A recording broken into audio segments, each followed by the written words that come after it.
Hi everyone. I wanna do something different. Uh, let's do a Bible study.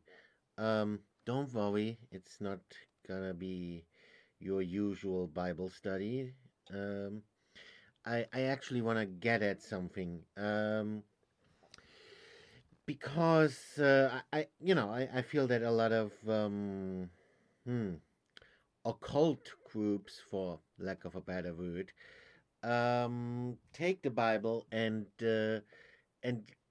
get it wrong. So I wanna correct that because, well, I'll explain it a bit further in a second. Yeah. So we're gonna start real early. Genesis 1. Then God said, "Let us make mankind in our image, in our likeness, so that they may rule over the fish in the sea and the birds in the sky, over the livestock and all the wild animals, and over all the creatures that move along the ground." So God created mankind in his own image. In the image of God he created them. Male and female he created them. And yeah, you probably know the outline of the story, right? So I don't have to read everything. Um, so God says that uh, well, anyway, he puts man in the Garden of Eden and says to Adam uh, that he can eat from any tree in the garden. Um, you are free to eat from any tree in the garden, but you must not eat from the tree of the knowledge of good and evil, for when you eat from it, you will certainly die. And of course, along comes Eve, and along comes the serpent. Now the serpent was more crafty than any of the wild animals the Lord God had made. He said to the woman, "Did God really say you must not eat from any tree in the garden?" I saw that meme about the snake being the first fact checker. If there was Facebook back then, and Eve would have posted on Facebook, um, you know, if you eat from the tree of knowledge, you will die. Then a snake would come along and would be the fact checker and would say, um, "This statement has been proven by independent fact checkers as being false." So yeah, I think that's kind of funny. The snake is the first fact checker. Um. Anyway, I digress. Uh.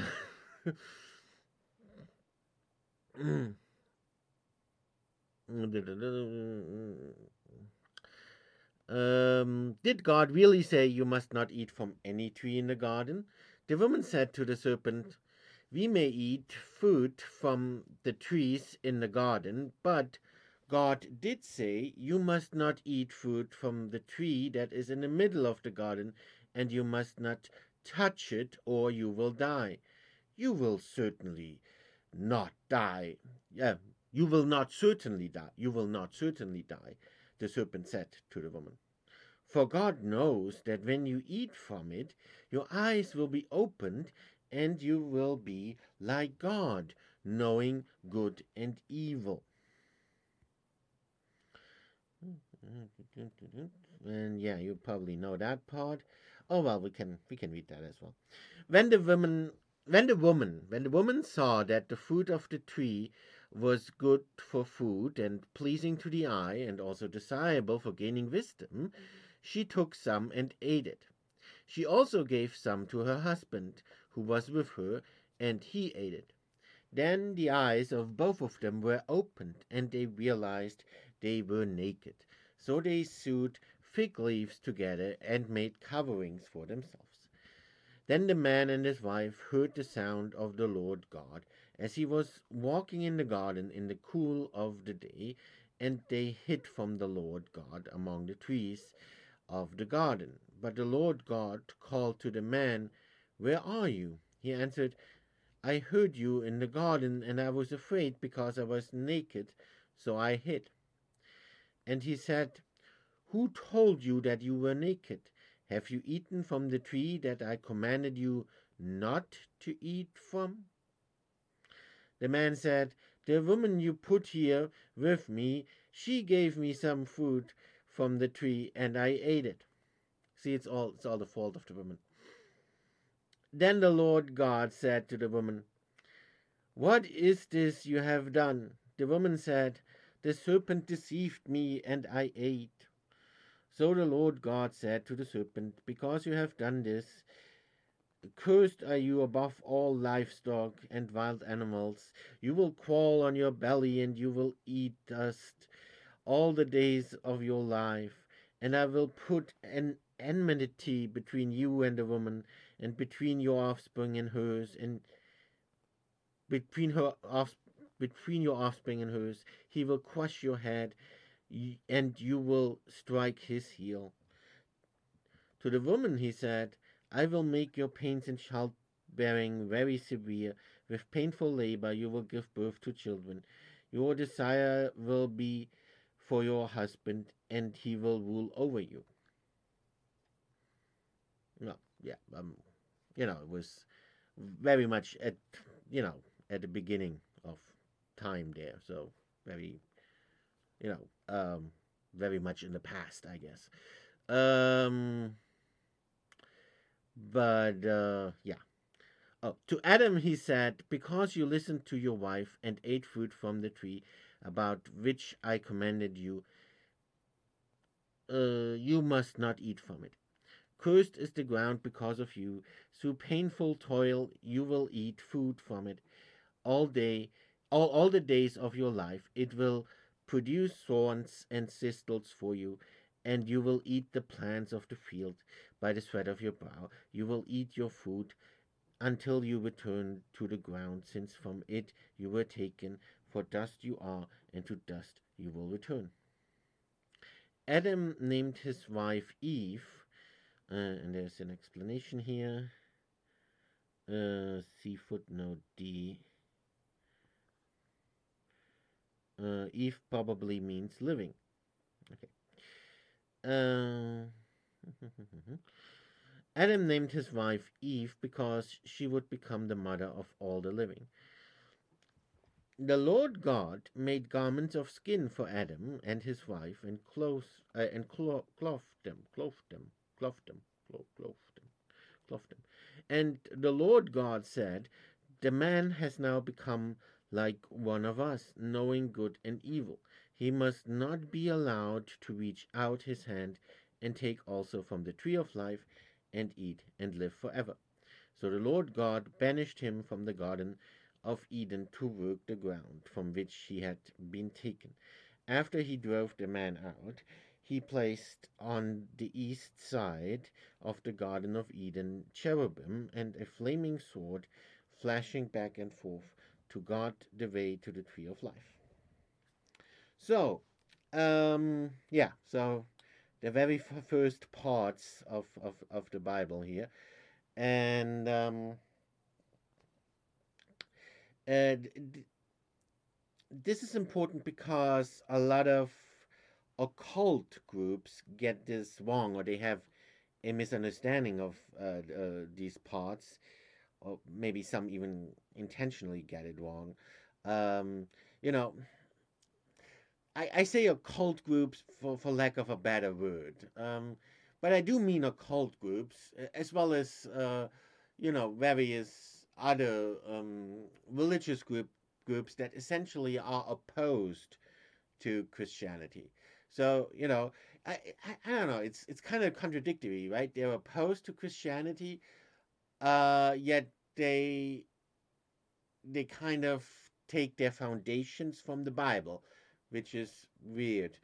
and doesn't make sense. But I guess that's, I mean, to me, a lot of this Satanism stuff, it doesn't make sense. So yeah, I'm including Satanists here, Satanists, Luciferians, and various other occult groups. That doesn't necessarily have to be Satanists or Luciferians, but occult groups that are opposed to Christianity, and pretty much all of them. Well, maybe not all of them, but the vast majority of them um, have the basis for their theology in what we just read. Um,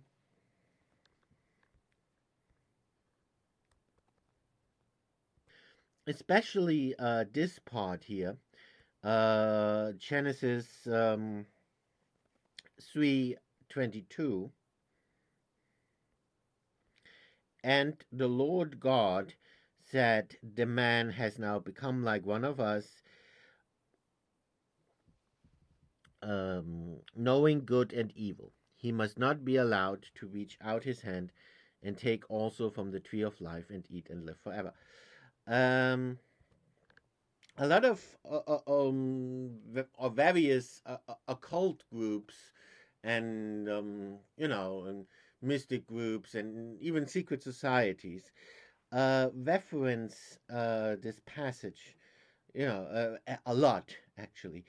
Uh, so maybe you have seen some symbols like that. Typically it would be like a chi, like the letter chi, and of course letter chi can also stand for other things. I talked about communist symbolism in one of my previous videos, right?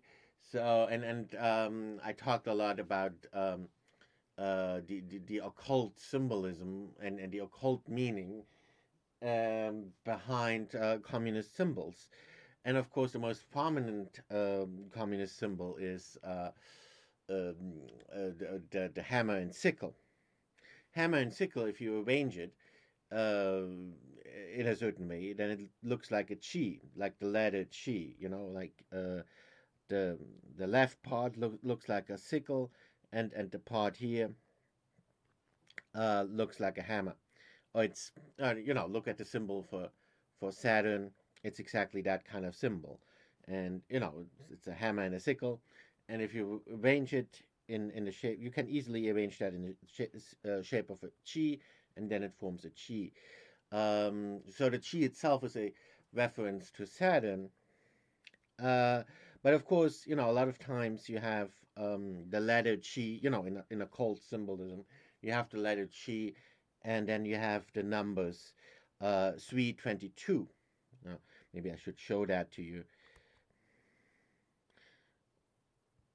So this is just an example to show you that even the most famous and infamous occult symbols and symbols of secret societies reference this. So this is, of course, the infamous symbol of Skull and Bones, and all it has. Skull and Bones is so mysterious, right? They have like no explanation. No one's saying anything. Nothing. We basically know nothing about them except, of course, hearsay. But they themselves don't publish anything about them.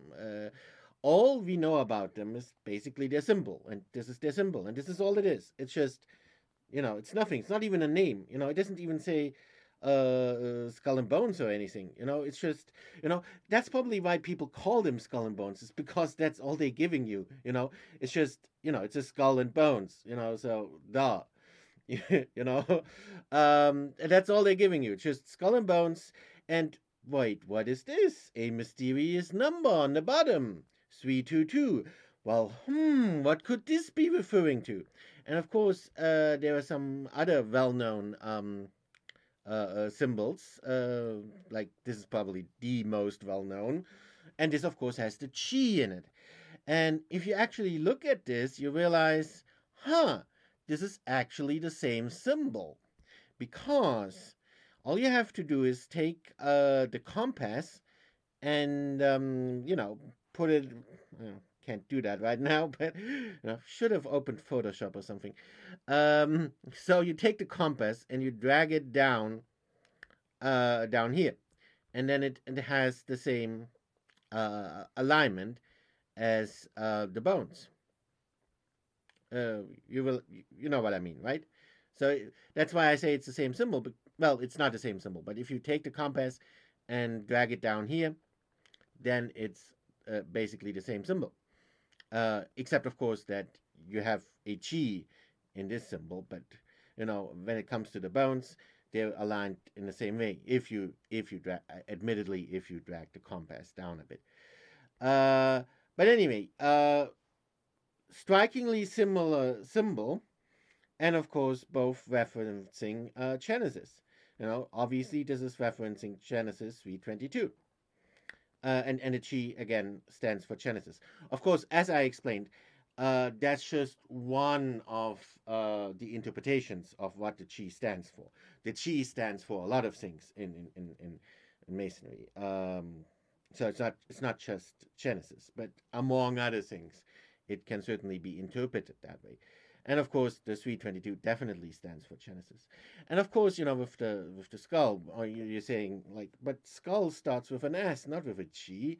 Well, yeah, but see, it's a reference to Golgotha or to Gehenna, the place where Jesus was crucified. And Jesus was crucified, well, according to most accounts, at age 32. So again, there's a reference there, and there you have the chi again. Golgotha, Gehenna.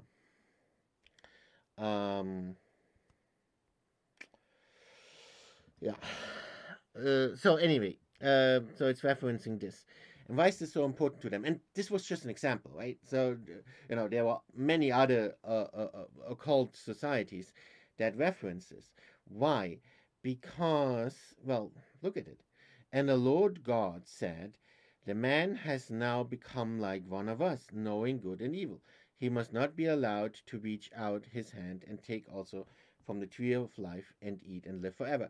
So God comes across, if you don't look at it in context, and if you just take Genesis 3:22 out of context, God comes across as kind of like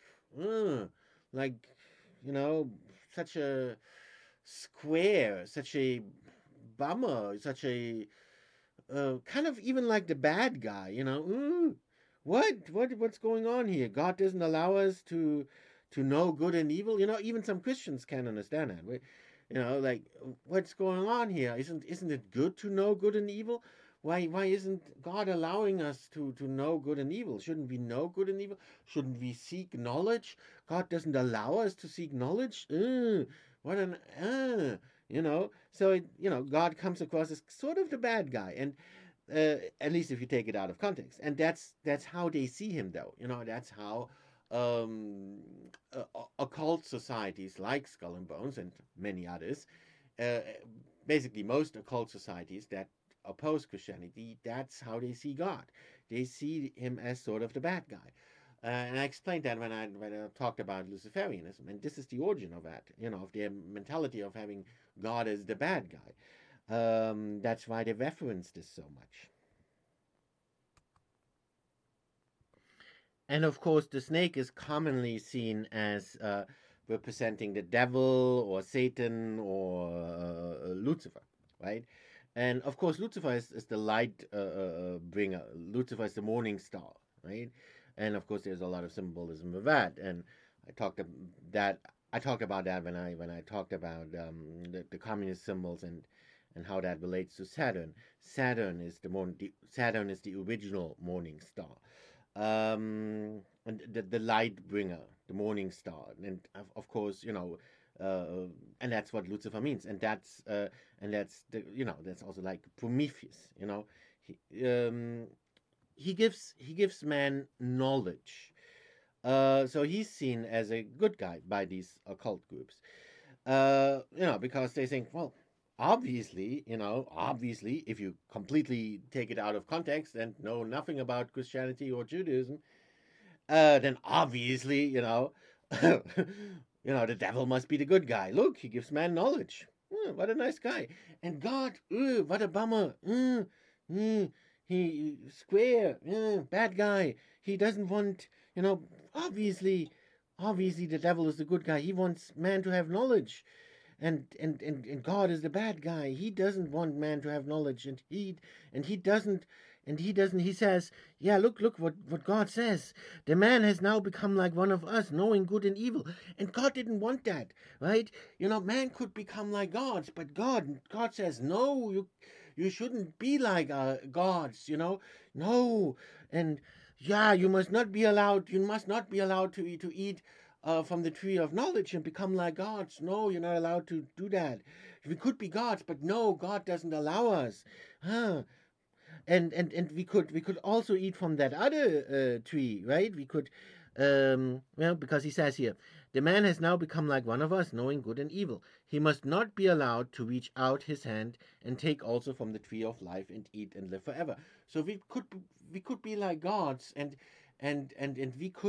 uh, we could have like unlimited knowledge, and we could live forever. But God is like, no, I don't want you to know what I know, and I don't want to share my knowledge, and I could let you live forever, but I'm a mean God, and so I don't allow you to live forever. Yes, because and that's how they get that distorted view of God being the bad guy, and and the snake being the good guy, and how that's basically uh, the basis for Satanism and Luciferianism. That's how that comes about on a fundamental level, because of the interpretation of Genesis here. And of course, in my humble opinion, uh, that interpretation of theirs is completely wrong. And of course, it's up to each individual to decide what he wants to believe. But as for me, uh, I think that interpretation is very misguided, and it also only works if you take it out of context. If you read the Bible in context, you understand what the bigger picture is there. So what is the bigger picture there? So first off, this is generally attributed. This whole thing is generally attributed to Moses. Um, of course, there are some differing opinions, but generally, this is attributed to Moses. Uh, so this isn't. So this isn't actually. It's not. It's not God who directly wrote that. It was probably Moses, um, who wrote that. And so, of course, it's not to be taken literally. Some take it literally. Muslims take it literally, as you know. Uh, they even take Adam to be the first prophet of Islam in Islam, uh, which, in my opinion, doesn't make sense. Uh, but that's because they've taken all of this literally. Well, obviously you can't take it literally. You run into a whole bunch of problems if you actually take it literally. Obviously it's obviously it's a story that Moses told, and obviously it's not supposed to be taken literally. Obviously obviously it has some truth in it. Obviously it's a moral story, a moral tale. And of course, in their misinterpreting it, Satanists completely misinterpret and fail to see the actual moral of the story, because the actual moral of the story, at least in my humble opinion, is of course that you exactly should not. It's basically a warning not to have the kind of attitude that Satanists and Luciferians and some of these other occult groups that oppose Christianity have. And well, they don't just oppose Christianity; they oppose God, right? And actually, if you look at this story in context, it's a warning not to do that, and not to. It's a warning not to. Um, how shall I say this? Well, to become conceited, to become, um, to think of yourself. It's like one of those uh, seven deadly sins. Um, I don't know what's it called in English. I gotta look it up. Pride. It's just called pride in English. Uh, yeah, and I guess maybe some greed in there as well. Pride, pride. Um. Oh yeah, here we have the Tower of Babel. Yeah, that's very typical. Um. So yeah, it's like, well, maybe also some vanity. A lot of those bad things, bad emotions mixed in there. Um. So yeah, because how shall I explain this?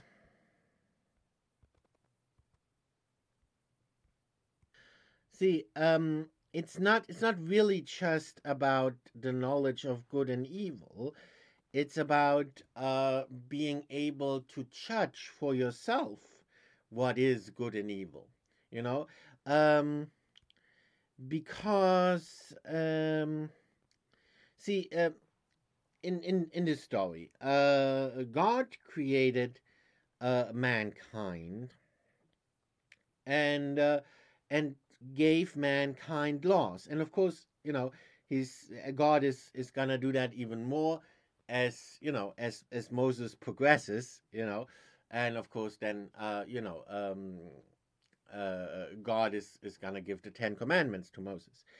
But even before he did that, even before he gave the Ten Commandments to Moses, he gave them certain rules and certain laws, even in the Garden of Eden here. And you know, the most important thing was, don't eat from that tree. Don't eat from the tree of knowledge. And it's not, don't get this the wrong way. It's not general knowledge. It's the knowledge, and he explains that here. It's not like God doesn't want mankind to have knowledge.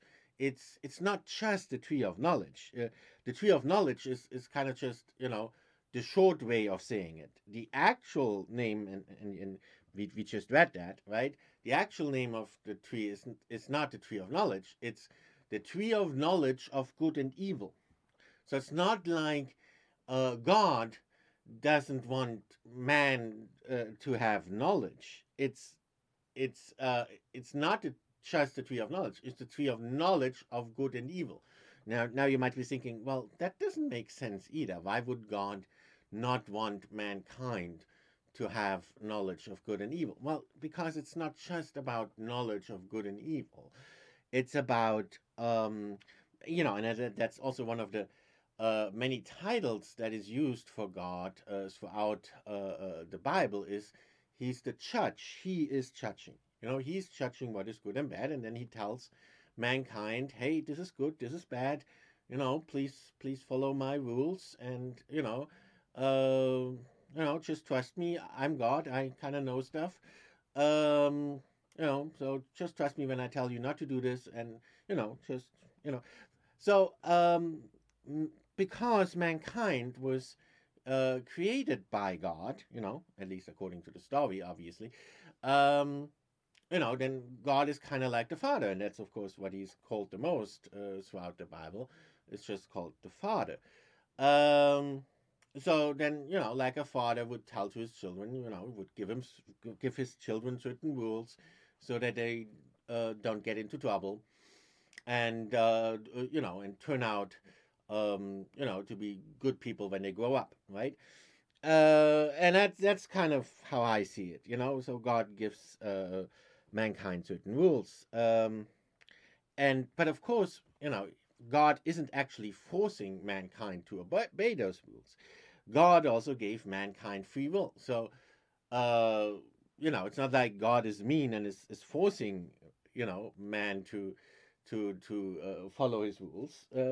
He also allowed mankind free will and decide to follow or not follow his rules.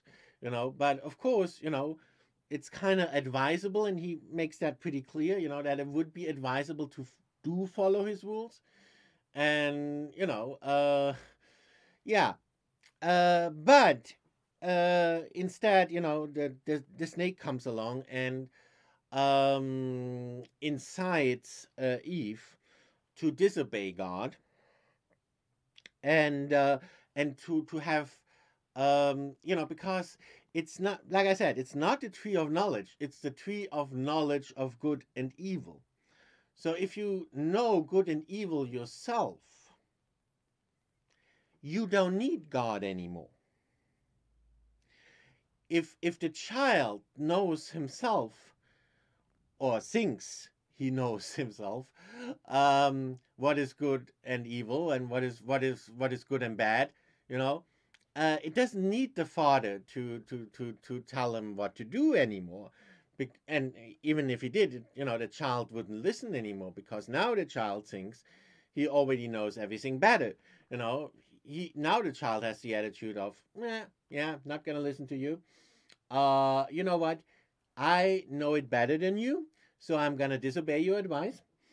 And you know what? I don't need your morality and your stupid Bible and Christianity and Judaism and religion. I don't need all that stuff. I have what for? I don't even need God. I can be a God myself. Yes, because of course that's the other tree, right? Um, I can, I don't, you know what? I could probably even live forever, you know? Uh, you know what? All the Judaism and Christianity, that's so outdated, you know? We need some modern religion, like, I don't know, atheism, or maybe communism, or socialism. Those are the new religions. Or you know what? Transhumanism. That's the way to go, you know?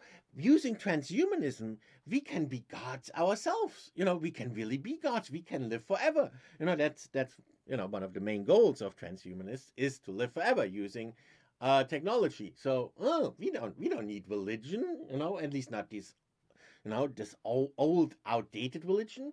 We can have a new religion of our own, transhumanism, and we can be our own gods, and we can make it so that we can indeed live forever. We don't need stupid religion. We don't need Christianity. No Bible. Oh, ridiculous. What are you even reading from the Bible for? That kind of attitude. And as you can see, people do have that kind of attitude. And the people who have that kind of attitude are exactly those kinds of people, and are exactly those kinds of people with that kind of interpretation. And yeah, so they want to gain knowledge themselves. They want to gain the knowledge of gods, be gods themselves, uh, and be their own judge over good and evil. Um, so because traditionally, or at least in religion, God used to be the judge of good and evil. Of course you could choose to disobey him, um, but that'd be like, then you would have obviously chosen to do bad. You can choose to do bad, but it's still God that determines what's good and bad. But now with this kind of attitude, it's like, no, you know what? I don't even need God to determine what's good and bad. I can determine that myself. I can be my own judge. And that's what this whole story sort of symbolizes, at least to me. And that's also why God asks how they know that they're naked, because he hasn't told them that yet, right? So they just sort of went ahead and decided for themselves that would be bad. Um, so yeah, so that's, at least that's the moral of the story that I get out of it. And yeah, and of course, because they disobeyed God, because they basically wanted to be their own gods, wanted to judge good and evil for themselves, without needing any Ten Commandments or any commandments from God, just judging themselves what is good and evil, and wanting to live forever by their own means, and wanting to be like gods. Yeah, and precisely because of that attitude, they were driven out of paradise. So the moral of the story is, precisely not to have that kind of attitude, and precisely not to do that. But those occultists get the exact opposite moral message out of it, and they are like, yeah, we should do exactly the opposite of the moral of the story. And yeah, and that's actually why there's a lot of, in my opinion, a lot of problems in the world right now. We can all see that there's a lot of turmoil, a lot of stuff going on, a lot of problems, and a lot of those problems essentially have their roots in a lot of people having that kind of attitude, the kind of attitude that the snake has, and you know, or the kind of attitude the snake teaches to Eve, of wanting to be their own gods, of wanting to make their own rules, and of wanting to judge what is good and bad for themselves instead of having that be judged by God. And a lot of, if you look into society right now, especially with all the troubles that are happening right now, you can see that a lot of people do have that kind of attitude, and that kind of attitude is precisely, uh, in my opinion, what leads to a lot of the problems we're facing right now. Um, so I believe, and that's why I wanted to share this with you. It doesn't matter if you believe in Christianity or Judaism, or if you take this story literally or not, or if you just take it to be a story. But I think, uh, you know, a lot of things could improve, and a lot of tragedies could be prevented if people just started listening to the moral of it, and to stop being arrogant and wanting to, you know, like with transhumanists, they actually want to live forever. They're that arrogant, and they just think they can make themselves live forever, and they think they can create new life of their own. They really want to be gods, and that's like totally arrogant. So my point is that if you just listen to such simple moral teachings, and it doesn't even have to be Christianity or Judaism, just basic morality. And if we don't, uh, uh, if we don't try to be our own gods, and just listen, listen to God instead, and and cease to be arrogant. Don't have that kind of arrogance.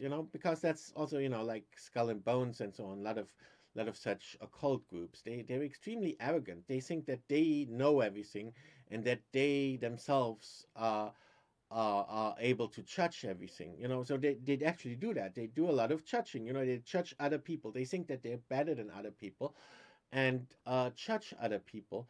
And it's, of course, that's extreme arrogance, and it has a horrible effect on society.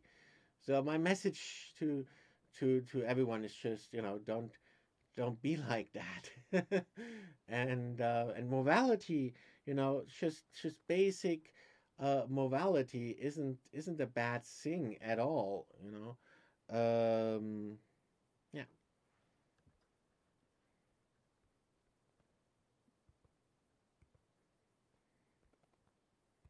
And if we realize that, then I think a lot of tragedies could have been avoided and can still be avoided, because that's sort of the crux of the matter.